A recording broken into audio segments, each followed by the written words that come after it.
Авылның өлкәне Фәнүзә Садыкова тантанага оныгы белән килгән. Яшь чакларны искә төшереп, авыл халкының уртак шатлыгын бүлешер өчен.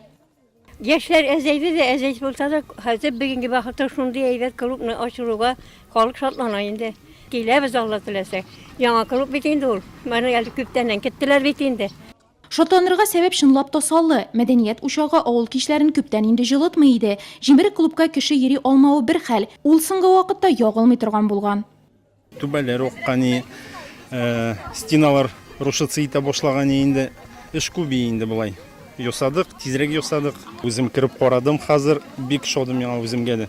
Үзем дә килер идем мондый клубка.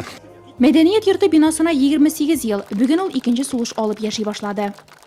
Бүгенге ашатырган бинада гел шатлыклы килү булсын ие, бәйрәме үтсен, күңелле булсын.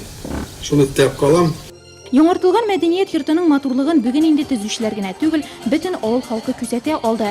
Кәкре атаулылар арасында аны күрер өчен махсус Мәскәүдән кайтучылар да бар. Үзебезнең туган авылыбызга клуб, яхшы матур клуб ачылды дигәч, бик шатланып кайттык. Отпускка җитмәсә дә алданрак сорап кайттык. Кәкре атау мәдәният учагы заманча уңайлыклары белән мактана ала. Уңайлы мөхит программасына туры китереп ясалган санитария бүлмәләре бар, китапханә, кечкенә генә булса да үз музее, 100дән артык тамашачыга исәпләнгән залы. Шунда кәкре атаулылар һәм килгән кунаклар тәүге концерт карый алды.